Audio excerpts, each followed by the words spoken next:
Welcome back, ladies and gentlemen, to LCK 2020 Spring, where we're up to the deciding match between Griffin and SANDBOX. SANDBOX somehow managed to win Game 2 after Griffin were ahead for what felt like a game and a half before that stage, and then something went wrong, and they lost. Something did go wrong. It was a series of a few throws back-to-back, and they never managed to secure their Infernal Dragon, Soul Point, and following that up as well, they just had a couple of botched team fights where they ran right into SANDBOX, Vayne, and Azir, and were able to get so much value, as well as just a couple of bots decisions. So at the end of it, a little bit surprising, but we are going to a game number 3, as SANDBOX did manage to pull it all the way back, clean ace at the very end, into an immediate Nexus capture. Yeah. We'll see what this ends up meaning. Player of the game. Wow. Gonna go over to Root. All right, the Vayne going to pick it up, even after that one Vayne spotting moment. Certainly wasn't the greatest one, but still, he had a good performance and was able to carry a couple of team fights. I thought the Dove was especially good this series, but that's all right. I think that the Vayne was certainly a fun pickup, even if it didn't necessarily win them the game, so I'm okay with it. Well, did a lot of value here. Remember, this was the fight UCal fail flashed, and so wasn't in the Baron pit with all that safety. So wasn't able to pull anything off, and so that immediately resulted in SANDBOX capturing the Baron, as the vote had a lot of different takes, actually. Wow. Grandcast had 2 votes for AD carry, as well as 2 in the jungle. We both voted for Dove on the Azir. I wonder Observers whether that means all that voted they're now for laughing Vayne. at us for being weird for voting for mid lane, because I actually thought the Dove was super pivotal in the 2 moments that really did allow SANDBOX to win the game. But that's fine. I think that Root was also a key part, and a late game Vayne is always a scary thing, but does need to be piloted effectively. Otherwise, things can just fall apart. So not bad at all. We do need to remind you guys that Casterjun doesn't actually cast a vote. The play-by-play on the Korean side doesn't actually vote. It is today it is Wadid, Kunkui, and Dongjun, and Lyra, I believe, are the caster votes. You can see Dongjun and Lyra are right there, but I believe Wadid is in the back or something hanging around, and he's voting as well. And so, you know, we were talking about, you know, Sunke agreeing with us. He doesn't, because he doesn't get a vote. How unfortunate.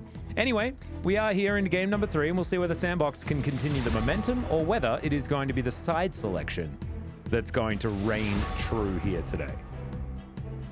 All right, well, let's take a look at what the draft is going to have in store for us. No sort of substitutions happening yet, and honestly, that is really surprising. Lonely has had 2 back-to-back really shaky games, and so having him come in here in game number 3 yet again, a little surprising, but again, we don't have the answer for you guys. No clue what is going on. Yeah, we Summit. don't understand what Summit's deal is at the moment, as currently Ornn is available, guys, and that's interesting. See whether Griffin ban it here. The Callista will then be available as well, but it wasn't something that we saw SANDBOX necessarily able to make work. So Sejuani is going to be the ban, and we're going for a bit of a trade. Callista is the decision. Wow, okay, that is a lot of priority, as now the Ornn will be locked away. Well, this is going to be the ornament going over on Griffin, so already right off the bat, you know I'm liking what's going on here for Griffin, but Kalista, nothing to scoff at by any means. Tarzan now picking up the Jarvan for himself. And will that mean that Lonely's decided that he wants to play Callista into the Ornn, knowing that the Ornn was most likely going to be picked? This is an interesting one, because Ornn can be flexed so easily into the mid lane as well. Well, I don't know. Jarvan picked away, and now Aatrox is going to be locked in. And that is so bizarre, because he's not managed to really do anything meaningful on the Aatrox a couple of games in a row now, and the Aatrox doesn't actually beat Ornn in the event that Hoya would be the one piloting it up there in top lane. Yeah. And the way that it stands right now, things are definitely scary. Ornn plus Azir plus Jarvan Really like what's happening right now. Obviously, the Taric ultimate is really good against the Ornn Engage plus the J4, but Azir allows a pivot into a different type of theme for Griffin's team composition, and if they keep dialing back with long-range disengage, using the Jarvan as a mid-rangey kind of champion, then things will be good for them. We go into the second ban phase here. LeBlanc bites the dust. Maybe they're just going to ban away Zoe with the LeBlanc as well. I think protecting the Azir is a good idea. Remember, in games, yeah, there is the Varus ban. So trying to make sure that the Azir is as safe as possible if SANDBOX were going to pick it, but Yukal now able to utilize that himself is going to be great news for Griffin. It means it's sort of basically given them an extra ban and taken one away from SANDBOX. As the Kai'Sa is going to be banned, just trying to get rid of what seems like comfort for Viper. Well,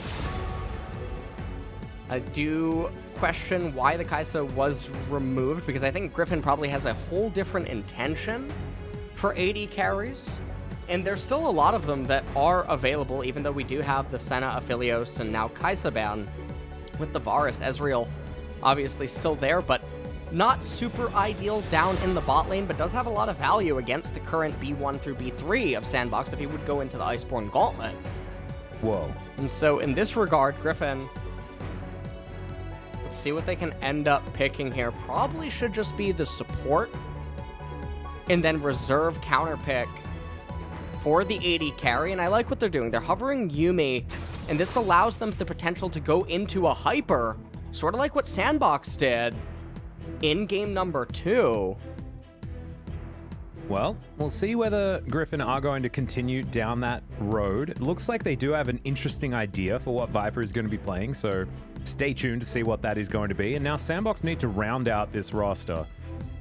They can't go towards the Azir again. Dove is going to have to play a new champion here in game number 3 as Gragas taken for Punch. An old favorite for him, definitely.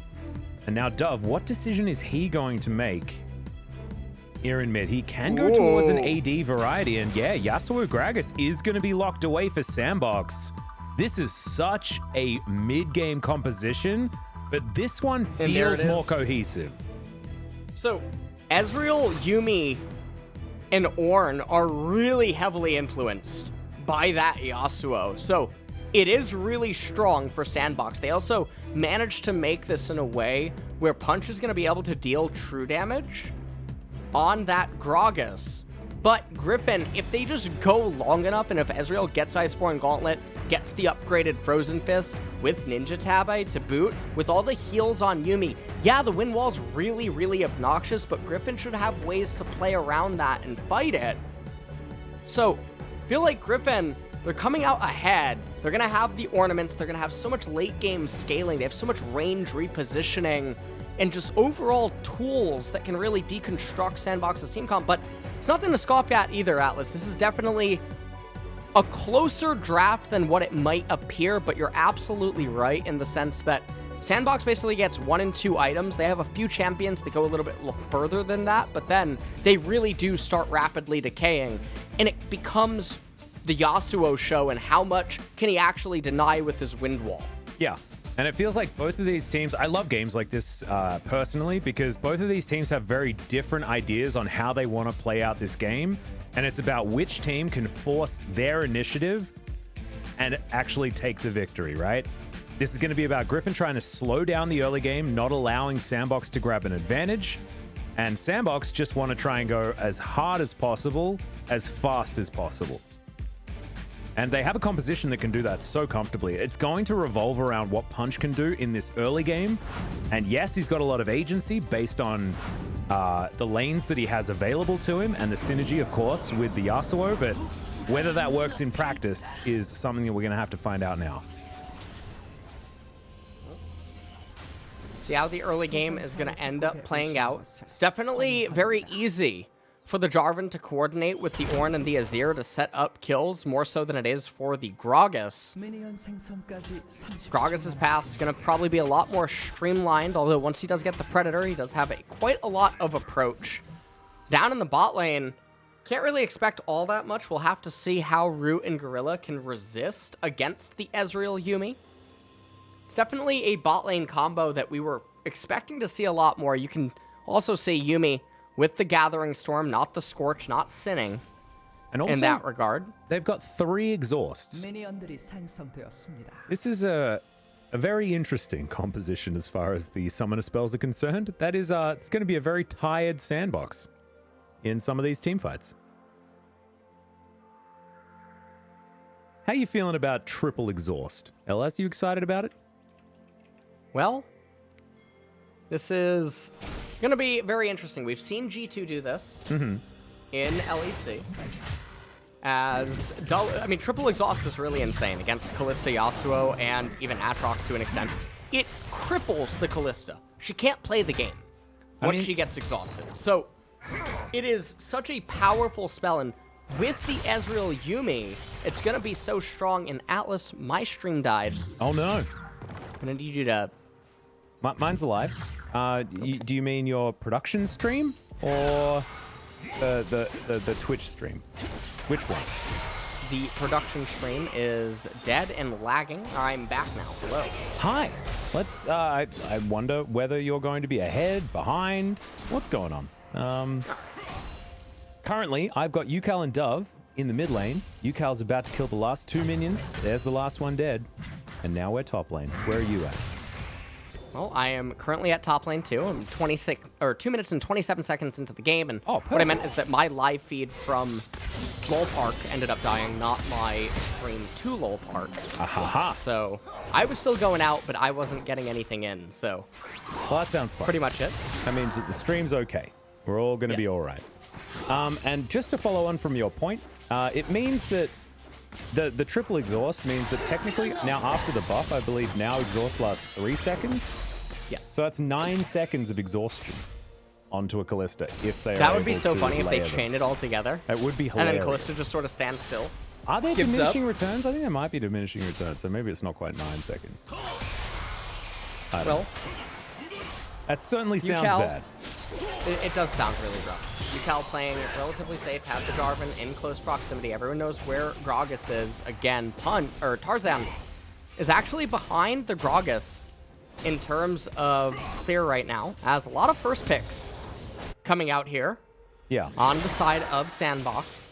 Understandable that Punch is having another first pick because he hasn't played that many games for SANDBOX. It has been the entirety of the first round, I believe, was on Fleek.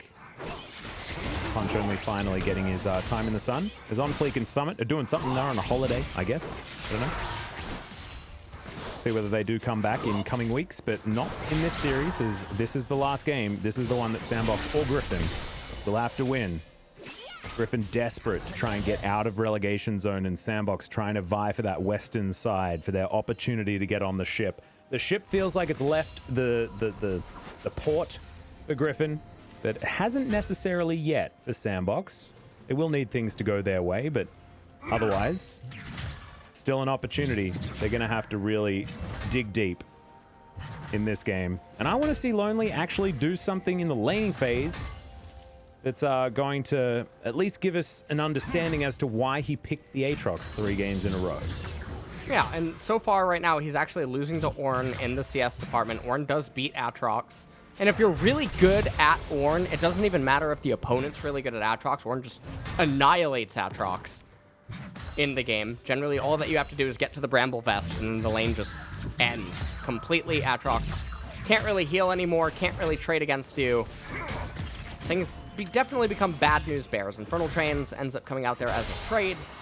But all that we have to watch is, can Ornn not manage to hemorrhage out in top lane prior to the first recall coming in? Also important to note, Hoya, he has Grasp of the Undying up in top lane, not the Exhaust, and with a lot of squishies on the side of SANDBOX, as we assume that Gragas is going to be going for true damage Gragas with Runic Echo, Oblivion Orb, and Sorkpen Boots. He will be not as tanky of a big boy as we would expect out of the Gragas, and as it stands right now, both teams seem to just be playing super safe and stable. Infernal Dragon, first one of the game, super important to both of these teams. Well, we'll see who's going to be able to take it here as it has spawned. Tarzan spotted on the barrel. Punch throws that one in there. And Dove is now hit level 6. So these body slam ganks are going to be very scary. From Punch.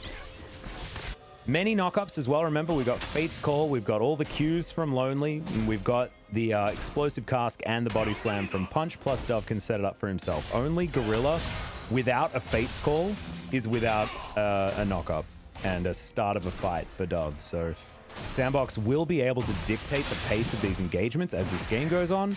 And it's whether Griffin can navigate it effectively as they move towards their late game kingdom with their composition. We'll have to see what is going to happen here. As first recalls are going to start coming in soon across the board. People are going to have access to more items. Punch might want to try to make a flash body slam happen. Actually gets level 6, leeching off of the XP. That's why he was that far up. Ends up getting the Gragas cask. He does have Predator boots available, but UCal in a really safe position. Not able to get dove onto. And SANDBOX, they might just want to start up the Infernal Dragon. Yeah, they could do it. Tarzan on the opposite side of the map. This is a nice pickup for them. And on top of that, you've got Aatrox with vision. So it's not like Tarzan's going to be able to sneak up and kill the Aatrox in a trade for this Drake. This is just going to be a free dragon going over to SANDBOX. They managed to get lane control in the mid lane and then just moved it towards this dragon. So despite UCal being ahead in farm, doesn't really matter, because now SANDBOX are looking towards Infernal, now Mountain, and then trying to get themselves to a Dragon Soul as early as possible. With these compositions that spike in the mid game, Dragon Soul is just so good to try and establish your advantage. Now Punch looking to protect his control ward, and you can see Tarzan and UCal not feeling strong enough to contend with Punch in the river. Yeah. So Mountain Dragon coming up second means that we could either have Ocean or Cloud. And if we're a fan of honest gameplay, we would be looking for Cloud Dragon. But Ocean is definitely the most exciting teamfight here. Yep, there's a teleport. Hoya is going to throw down the ram. Does land it onto Gorilla, but only gets Punch off to the back end. Lands on Lonely as he teleports forward. Dove is going to go down, though. It's the only death, but still good news for Griffin. Finally, they're on the board. First Blood going on to the Azir is definitely good news for them. Hoya did have to use his teleport, but not the end of the world by any means. Got Lonely's as well, and he's doing completely fine in the top lane department. Punch, I think he wants to try to sandwich UCal here. Oh! Oh no, misses the flash. Some turtle chains do come in, but there's the party cask come out afterwards. Yep. Let's not rewatch that one. Oh no, we're absolutely gonna rewatch that one as UCal took a U-turn. Oh no. And Lonely actually, I believe, committed to that a little bit longer than he probably would have liked. It ended up missing a couple of minions, but not the end of the world by any means. Does still get up here for the cannon. No Bramble Vest, actually, picked up by Hoya yet, which is so surprising, given that it has so much value against the Yasuo, against the Kalista even, as well as the Aatrox. It's just such a strong item to pick up early. Very surprising, as here UCal does the Shurima shuffle onto Dove. Dove doesn't bother flashing, considers that, okay, you know what, I don't actually have anywhere that I can go here. There's no way for his team to help him out. It's a nice two-man Ornn ultimate to just sort of knock up and stifle the reinforcements trying to come from SANDBOX. And as the game currently stands, the gold score is totally even. SANDBOX does have an Infernal Dragon bolstering some of their stats, but if you're Griffin, you're feeling pretty good right now. Your Ornn is totally fine. Your Azir is also fine in mid lane. Has a bit of a CS advantage. That first blood on him as well. Things are looking good. Yeah, you're very happy if you're Griffin right now. But there are still opportunities for SANDBOX to try and get themselves back in here. So look for the next fight. Look to see whether the team fight can actually be put together in a way that's going to help SANDBOX. Because not having the Yasuo there, the last breath is just so important for their team fight to try and capitalize on the CC landing. Oh, Fate's Call comes in. They look for UCal. They're going to get the knock-up as there's the final chapter. UCal alive for so damn long. Gets all the heals. The Zoomies come in as well. The Taric does keep himself alive. No one dead just yet. That is so many buttons now on cooldown for SANDBOX. True Shot Barrage even softening up the rest of this SANDBOX squad is now Griffin moving themselves together. Searing Charge does miss. And now the Ornhorn comes forward. The Dazzle not going to find the target. The Cask not doing the work either. Tarzan should be falling, but can Griffin get themselves into a position? Looks like the answer might be no, as you can see the Yuumi trying to get some value as Lonely dives on towards Hoya. It is just the one kill though, as I believe SANDBOX were able to lock down the Herald as well. Yeah, so they end up getting the Herald for themselves. It was picked up by the Taric down there. Definitely a bit of a bloody team fight, and it's happening at a stage of the game where straight-up team fights will favor SANDBOX. And the only downside to that, though, is they invest a bit of resources inside of this fight, but Mountain's coming up in 30 seconds. It's really big for Griffin to try to get that. They have a Tank Jarvan, they have an Ornn. So even though it is only one Mountain Dragon, it's still really nice. Hoya, you can see he tries to go in for the knock up there, not able to get it. Tarzan tries to go for a steal, but that was a one-way ticket, as Viper couldn't really do anything. Windwall comes out as well, and it's very problematic. UCal not able to deal damage, and this was just a very disjointed team fight by Griffin without any of their members really being able to enter. Mountain coming up in 3 seconds here. Ornn's not going to be able to join for this one, so this is on the Azir and friends. Now, Azir does have his first core item completed. Yasuo doesn't. Yeah. And so all things considered, it's not really that bad of a situation right now. If you are a Griffin fan, they should be able to get the dragon. Ezreal coming back down into bot lane should be able to reestablish some sort of control. Yuumi and Jarvan dancing around the dragon right now. Azir has the prio moving to the right-hand side. Yep, Yasuo going to clear out this wave pretty quickly, though, and is going to move into that river as well. Punch in position as they get the Scryer's Bloom and they spot out where Tarzan and Irove were lurking. UCal moving back towards mid lane now as this wave is going to crash once again. And Punch going to soften Tarzan just a little bit there. Misses the second barrel, though. And speaking of missing barrels, he can't be doing that if we're going to be setting up kills for Dove. He needs those knockups to come through exactly the way they want them to. Not able to quite clear this out. Yes, they are. Never mind. Control Ward is going to go down. And SANDBOX retain the control of this river now. A back coming in. This is a little bit scary timing. There's 1,000 gold as the lead for SANDBOX. They're just actually going to give over the Mountain Dragon, which is really surprising, all things considered, but they're respecting the Kalista and the Taric control down in the bot lane. And so Ocean coming up next, but things are definitely looking a little bit peculiar. Rift Herald ends up being summoned because they're out of time. They definitely want to crash this into the mid-tier 1 turret of SANDBOX. Well, try to get as much value from the plates as they can before they would end up dissipating. Well. And well. Yeah. No, sorry, you continue. No, you go ahead. No, I was just going to segue off. I just thought you were finished. Trying to figure out a way to give it back to you. I mean, it's so hard because we're not sitting next to each other, you know? Normally you can respond to body language and things like that, but it's just I don't know, it's just hard. I'm looking forward to being back in Lol Park, I'm not going to lie to you. All right, well, that's okay. We'll have to see how the coronavirus eventually does get handled. Yeah. I saw a really scary stat. Oh, what's that? Is now the most cases in the world, I believe. What is? What? The United States. Oh, God. That's terrifying. Yeah, that is scary. It's very sad. Started a little bit later than us, but I guess catching up is not exactly a great thing. So I hope all of you guys are staying safe over there. Or wherever you are. To be honest, it doesn't matter where you are in the world. It's we are a very connected planet these days. So it feels like everything is relevant. And Root is going to get exhausted. Only one of the exhausts does go down, but that is the ultimate. Now on cooldown for Iroh. Got the flash out of him. Yeah, got a flash out of Root though, so still worth. 3 minutes until the Ocean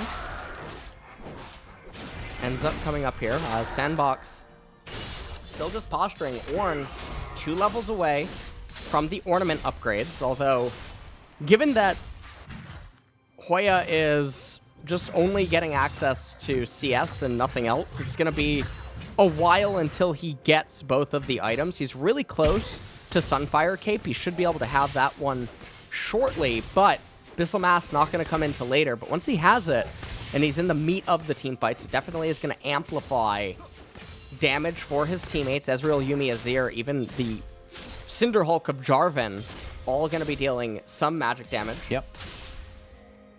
And Yuumi does a surprising amount of damage as well, depending on how she builds, of course.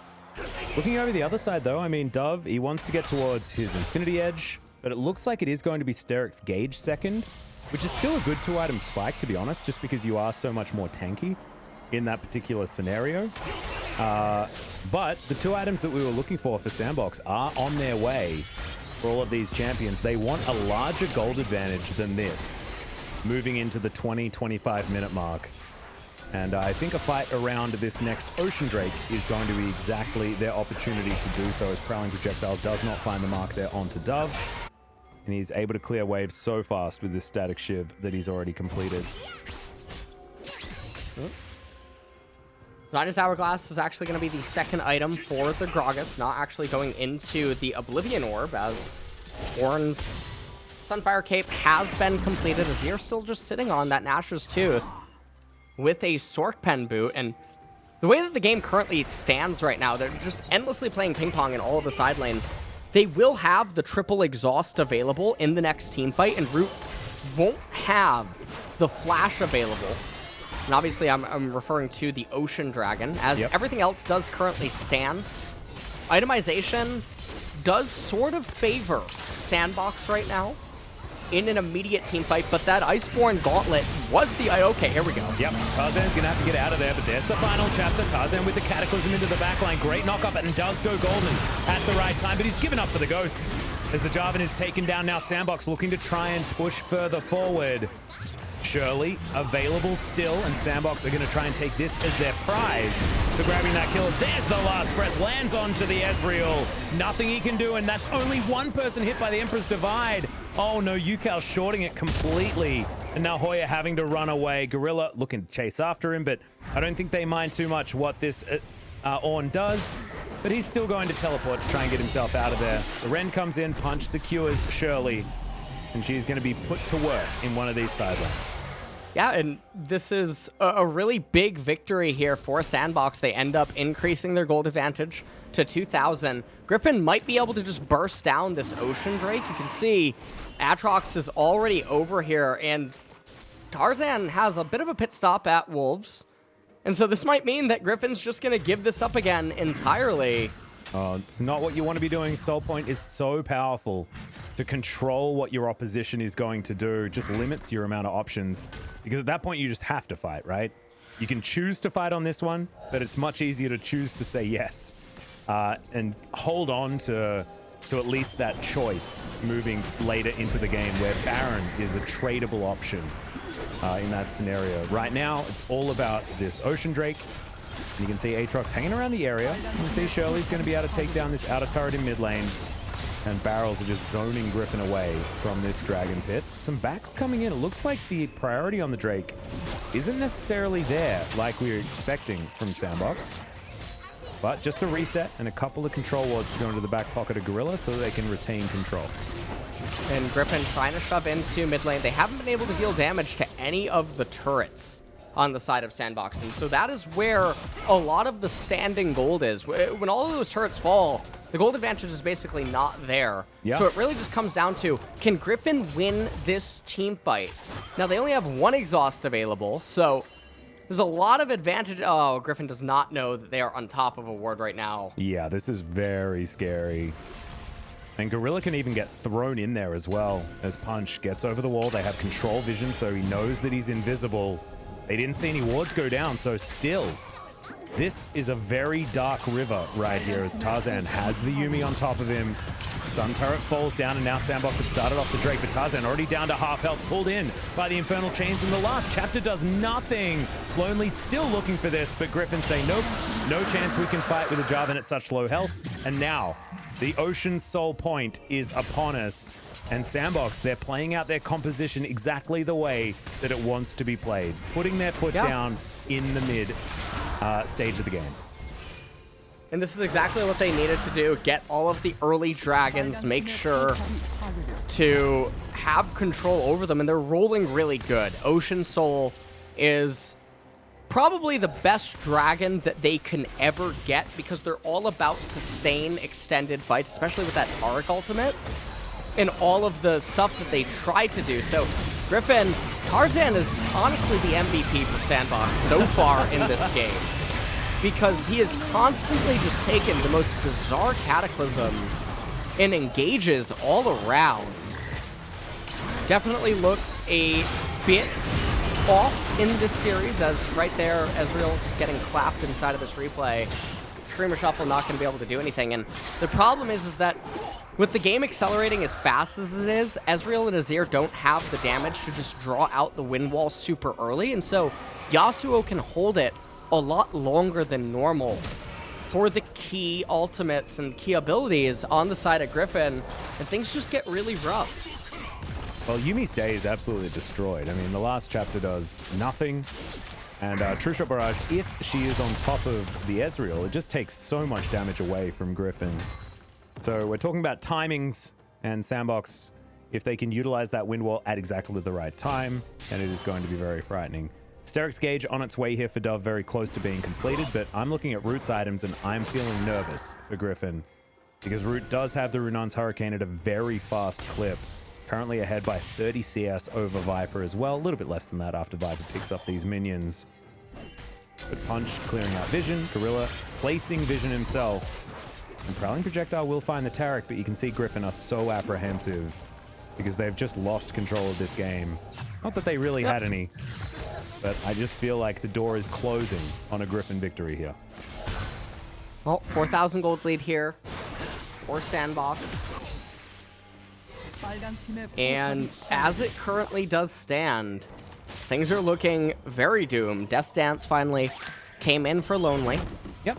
As Yasuo about to get his second core completed item, as there is a bit of Build-A-Bear Workshop going on for Punch. He has Fiendish Codex plus Kindle Gem. Okay. He just wants the cooldown reduction. There we go. Ah, okay. Just wants to have as many casks as possible to throw around in this game. Sterix is complete, back to come through from Lonely, sitting on 1,200 gold, so a fair bit there.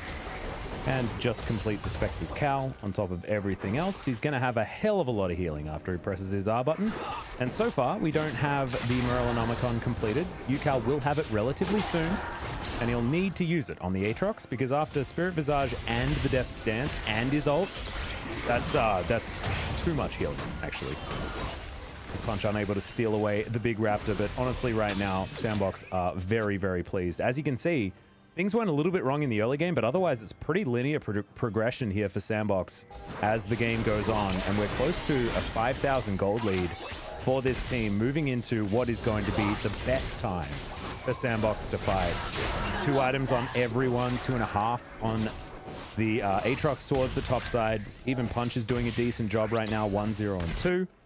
And I'm glad that Lonely did prove to us, you know, that the Aatrox is an alright pick, because honestly this game, playing it in the way that they have and playing it around the timings that they have, it's working out. Yeah, and so right now, I mean, 1 minute until the Ocean does end up coming out. Not sure if Hoya is going to be able to ding level 14 so that he can give over the Frozen Fist upgrade to the Ezreal, which will give him a little bit more damage as well as tankiness. Yep. For the upcoming team fight. We often talk about the Frozen Fist being a bad upgrade when we're talking in the case of the Ornn, but for Ezreal, because you get extra mana and that converts into damage, it is a good thing. Sorry, I just need to explain. Now you can continue. All right. Well, he doesn't really have another choice. There's no other ornament in the game right now. Ocean Dragon, 15 seconds. This is do or die for Griffin. They are in a very unfortunate situation. Ornn did ding 14. And he did find the Ezreal, so they are getting a lot of assistance, actually, at the exact time they need it most. Well, Tarzan, once again, possibly caught out, but he's going to drag his way to safety. Now things getting dark once again. Control wards available for SANDBOX. Lonely in the mid lane, just trying to deal with this minion wave as Hoya not able to find the Searing Charge. And this is Ocean Soul, remember. This has to be fought for on Griffin's side, but they're not going to make it. Ocean Soul now here for the next fight as the final chapter doesn't find Root where he wants him to. The knockup comes forward, and Hoya now going to take a lot of damage, but he wants to be the one tanking. Good knockup there as Gorilla getting taken down low, but he puts on the shades and is able to keep himself alive. And now with this Ocean Soul, I mean, what are they supposed to do? There's the body slam flash as the Cataclysm from Tarzan is not going to help. It's a two-man Empress divide, but can they actually get past this ridiculous Ocean Soul healing? No one's dead just yet. Oh my god. SANDBOX survive and they wipe out Griffin. Only Viper left standing. And it is a super clean one-sided team fight right there immediately after the Ocean Soul. And Griffin just look absolutely lost in this team fight and just ultimately in this game, as Ezreal is the only one standing, but Viper not going to be able to do anything for the remainder of this game, as now with Ocean Soul, the Baron buff enhancement, they're going to be able to, at the very least, get an inhibitor. And in all actuality, they definitely should be able to end the game. I think that's all she wrote for this one, Atlas. SANDBOX managed to bring it back. Yeah, and turning it around really, really nicely as well. It feels like both of these teams, they were winning for a game and a half, but SANDBOX were winning for the game and a half that mattered, unfortunately for Griffin fans. As, yeah, there was a redemption. Yeah, they did manage to get invincible, which did help them stay alive, but I just don't feel like SANDBOX should have been able to all survive in this moment as easily as they did. Yeah, the Ocean Soul just doing ginormous amounts of healing as here did have the Morellonomicon, but it still is just such a powerful objective, and it's the best one that they could have rolled inside of this game. We see Root inside of his team fight. Well, as it does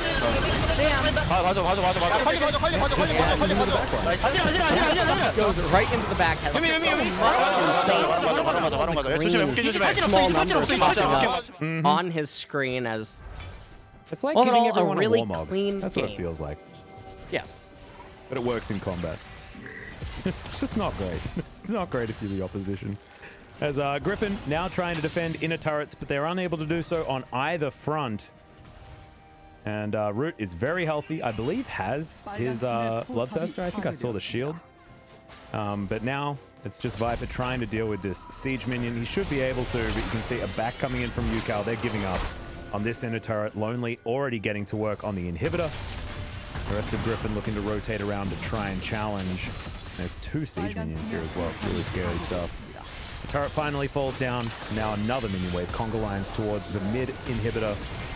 And Root's just standing his ground. Not too worried. He's got an Ocean Drake. Easy peasy. 1 minute remaining on the Baron. They should be able to eventually crack and perforate the base of Griffin. Although they're backing off right now, don't have a minion wave in close proximity. Yasuo looks like he's heading actually up to the top lane. And this might go all the way to Elder, which is definitely going to be a bit surprising. Well, 10,000 gold lead and an Ocean Soul means that SANDBOX are in a pretty good position to lock down the Elder Drake. Very staggered at both Elder and Baron as well, so likely that you're going to see one fight around one and then a movement over towards the other, or just the end of the game at that position. True Shot Barrage, going to find a minion wave, but nothing else. And Bloodthirster isn't quite done yet. There's a stopwatch and the makings of a Bloodthirster, but not quite a completion. There's now Tarzan and Viper trying to defend this inhibitor turret. They're not going to be able to. Big damage out from Punch, like you were talking about. Difficult to itemize against the Gragas this game. You can see that it's paying dividends for the SANDBOX jungler.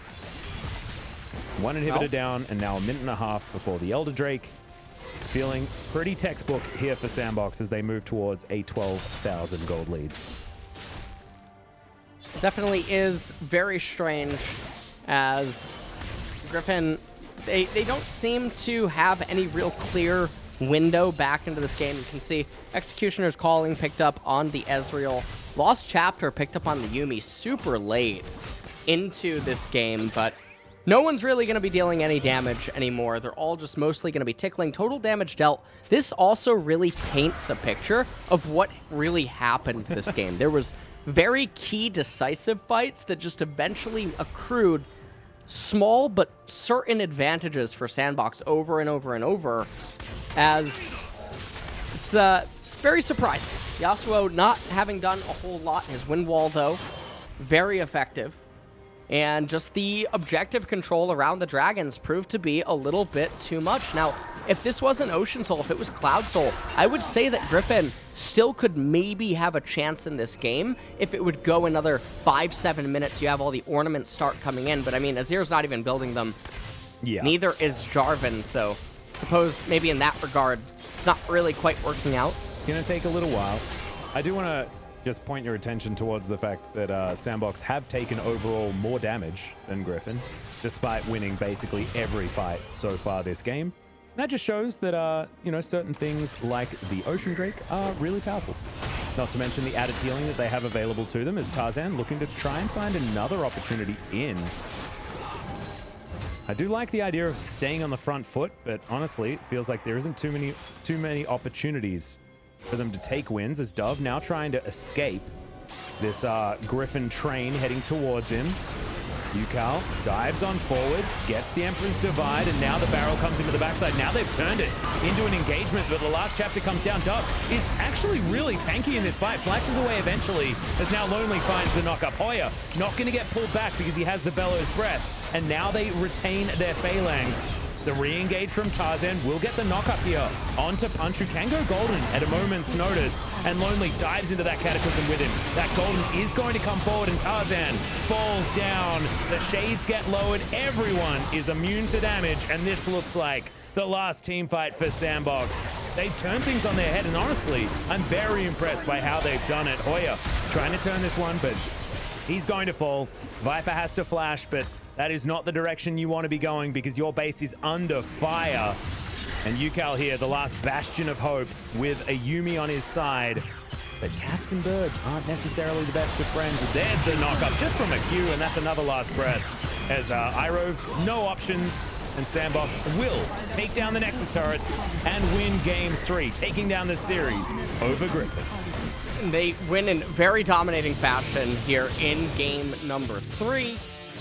As Root with a very impressive performance on the Callista, Lonely with a redemption there in game number 3. And all in all, Griffin continue to look very lost so far in the LCK SANDBOX. This is their second series in a row that they've managed to bounce back with their new roster that they're fielding. And I'm trying to work out who to give the MVP to. I think my mind's saying Root here, but part of me wants to give it to Lonely for playing in a matchup that shouldn't necessarily be that easy. He basically Flame Horizoned Hoya on his Aatrox, was having a real good time, and did manage to at least prove why the Aatrox was picked 3 games in a row. But I don't know, man. It's hard because it feels like Griffin, honestly, their hearts weren't in it in game number 3. It feels like they really did tilt after that throw in game 2 and couldn't quite find their mental stability after that. And I think that mostly what we got to see in game number 3 was just the overall reluctantness, or how reluctant Griffin was to really try to do anything. There were several points that they had stuff aligned in order to try to accomplish something, but were always just really off kilter as a team at several points, and it allowed SANDBOX to just run over the early stages in terms of objective control. And even though everything was pretty even in terms of CS and everything across the board, they eventually just kept getting trapped by the inevitable dragons, and then combine that with the fact that SANDBOX's team composition is so strong at 1 to 2 items, it made it a really bad news bears, and we never got to see a full-on true team fight until the Ocean Soul fight. Yeah. And that was just super lopsided. And we already stated, right? Like, you can't let it get to that fight because then it's already so projected. Like, you are forced to fight in that moment, and SANDBOX have all of the initiative. Absolutely everything. They can dictate the terms for any sort of engagement, and it went exactly as we expected. This was the startup fight. This was actually Dove getting taken down very early on. But from this point, there was nothing good to say about how Griffin navigated this game. the Rift Herald fight where Tarzan Leroy Jenkins in over a Rift Herald that doesn't really serve a whole lot of purpose. When you're the team that is trying to go to later items, waiting for champions to pick up their second, third items, etc., you don't need to accelerate by any means. I understand maybe there's a bit of panic and that the Yasuo win wall is really effective against some of these champions. Obviously, the Ornn ultimate feels like maybe Ezreal can't even play, but once you start going into the mid to late transition, your champions start dealing so much damage that one win wall in isolation doesn't really stop you. Yeah, you've got so many things that have to be win walled, right? And it's got a long cooldown. Yeah. So there should theoretically be an opportunity. So I don't know, man. I feel like SANDBOX just were the ones playing League of Legends, and Griffin were playing to not lose their game, right? And if you play just not to lose, it's not going to be a good thing. As Root flashing over here certainly did show that they were the ones feeling it here this game. Greatly reluctant fighters did show themselves up here. Yeah, they did. Which is sort of ironic because in game number 2, they had it won if they were greatly reluctant fighters. But a lot of overeagerness caused them to botch it. We're going to have to see who ends up getting the player of the game here in the second series. I had a difficult time working out who to give it to because it felt like a team performance from SANDBOX here. It did. I think that Punch had a few errors in the early game that takes him out of the running. I think that, Lonely, he just played as Aatrox again. But I think that Root did play a very good game on this Kalista and was able to really decisively win that team fight around one of the Drakes. I'm not entirely sure which one it was, but I was able to win that team fight by flashing forward aggressively, and that's always good to see. So big damage as well coming out of the Kalista. An understandable MVP if he does pick it up. As 14,000 gold the lead, this was an absolute stomp from SANDBOX in Game 3 and just shows that they had the mental fortitude while Griffin's kind of crumbled. Yeah, they held it together, and it's good news for their team that they were able to bring this series back again with the new roster. Maybe we can ask Ashley if she knows perhaps any reason that Summit and Co are not coming out anymore, because really still does have me scratching my head.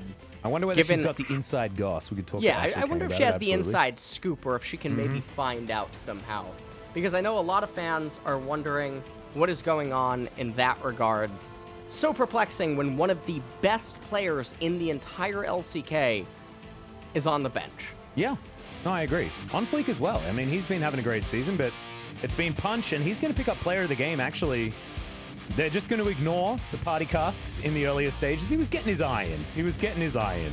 And then found himself some body slam flashes, things like that, which were able to get him the player of the game. I don't mind this too much, but they weren't really clear carries in this game. The people that were able to really take control, it was instead just SANDBOX playing better as a team and Griffin kind of falling apart. Yeah, that's exactly what happened, so we'll have to hear from them in the winner's interview. And then obviously the series that we're going to have coming up next it's a real bang. Oh yeah, this is the big one. We have T1 versus Dragon X for the final series of the night, and that one's going to be really exciting. And especially because... Remember as well, LS, this is really important information. Both of these teams lost to Hanwha Life. T1 did it very early on, and Dragon X did it just a couple of days ago, or yesterday. It was very recently. So coming in on very equal footing, I guess, moving into this match. I'm also really excited about it. Teddy versus Deft is always a really great matchup, and BDD is not playing.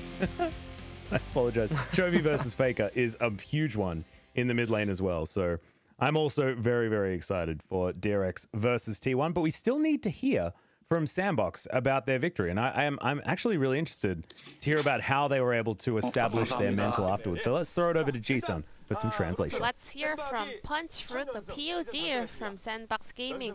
It's your first winning streak of the split. How are you feeling? To be honest, we only did losing streak, but this is our first time to pick 2 wins in a row, so I can't really kind of feel this. 되게 좋은 것 같아요. So I'm just really happy. It's so good. And the surprise pocket pick, Vayne. What was the intention in that pick? We were all surprised. Is that a viable pick right now? 원래 Well, 베인 할 생각은 없었는데 that was not the original plan. We didn't really plan it, but they had Sejuani you said so many tank champions. 베인 각이다 싶어서 So we thought that this is a perfect angle for Vayne, so we kind of locked it in during the pick and ban. And Punch, you kind of subbed in, and then SANDBOX is now back on a great momentum. So what was the reason why that SANDBOX started letting you play the game as a starting 제 jungler? 생각엔 좀 Well, I 저희가 think 연패를 하고 있는 와중에 well during the 전적이 losing streak, the 팀합이 biggest 좀잘안 mistake was 맞는다는 that we 점에서 didn't really have a 점이 good 좀 보완될 수 teamwork 있어서 or synergy. 그런 So 것 같습니다. well, by subbing in me, I think we kind of improved our performance in terms of as a team. 아니요 딱히 그렇다기보다 But 그냥 다 같이 잘해서 그런 것 it's 같아요. not that just like I am the most experienced, one of the most experienced players subbing in. It's just all the 5 players as a whole are doing a great job. And also, tell us more about the Yasuo Gragas comp in game number 3. Was that prepared in advance? 사실 뭐 미리 Well, 이렇게 not like 준비를 we kind of 했다기보다 prepared 그 in 상황에서 early 사업회의에서 미드 our 정보를 hand. 같이 뽑아야 되는 상황이었는데 We had the situation where we had to kind of both bucket 느낌이 mid and 오는 거 jungle, 했던 so 것 we 같아요. had to go with the champion picks that had good feelings, that gave us good feelings. Then was that because of the enemy comp, or was 딱히 is 그렇다기보다 it not the 그냥 story? 후보지 중에서 그냥 Well, 가장 not 게임을 이길 we 수 were 있을 것 not 같은 that we were 거를 thinking 조합을 or 좀 regarding the opponent comp. It was rather just yet some options left, and Yasuo and Gragas was one of those. Then what was your impression about 근데 3 그게 exhaust? 또 이런 말 했었거든요. 상대가 탈진을 But 3개 we- 들었잖아요. 그 3개를 as we saw them, 막 맞아서 한 명한테 다 먹을 수 like 있는 taking 3 exhausts, but we never 좀 saw them like there. We actually thought that there will be a very low possibility of like putting 3 exhausts at the same time. Well, having that kind of teamwork is really hard, so we had to think it that way. Then what is your strong point like compared to on-split? What kind of difference do you have?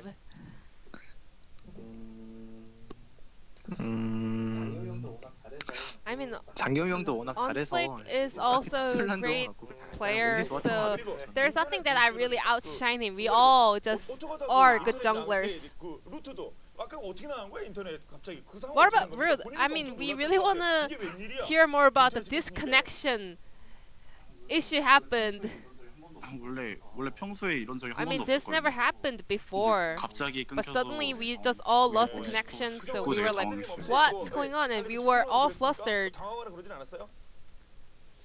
솔직히 조금 honestly, 당황했는데 we kind of 네, 또 was a little bit surprised and 옆에 같이 이제 flustered. 얘기하다 보니까 다시 괜찮았어요. But staying all together with my teammates kind of helped out.